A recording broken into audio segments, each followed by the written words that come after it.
ক্ষমতা বদলেছে, মানুষ তো বদলায়নি। আমার নানি জীবনের শেষ ভোটটা দিতে পারেননি। নানির ডায়াবেটিস ছিল। গত নির্বাচনে রোদের মধ্যে হেঁটে ভোট কেন্দ্রে গিয়েছিলেন। ভোট কেন্দ্রে ঢোকার মুখেই নানিকে একজন বললেন, খালা আপনি কেন এসেছেন? নানি বলেছেন, ভোট দিতে এসেছি।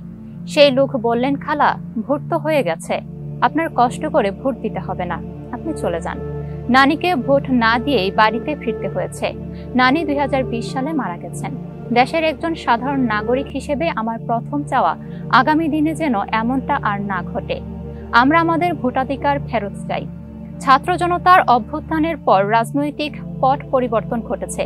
অনেক কিছু পরিবর্তন করা সম্ভব। এর জন্য রাজনৈতিক দলগুলোকে গুরুত্বপূর্ণ ভূমিকা রাখতে হবে। বিদ্যমান নতুন ও পুরনো রাজনৈতিক দলগুলোর প্রতি চাওয়া, প্রতিটি দলই সাধারণ জনগণের জন্য কাজ করুক। রাজনীতিটা শুধু দলের জন্য নয়, সাধারণ মানুষের জন্য হোক। এতক্ষণ বার্তা বৈঠকের সাথে থাকার জন্য ধন্যবাদ। পরবর্তী সংবাদ পেতে বার্তা বৈঠকের ফেসবুক পেজ এবং ইউটিউব চ্যানেলের সাথেই থাকুন।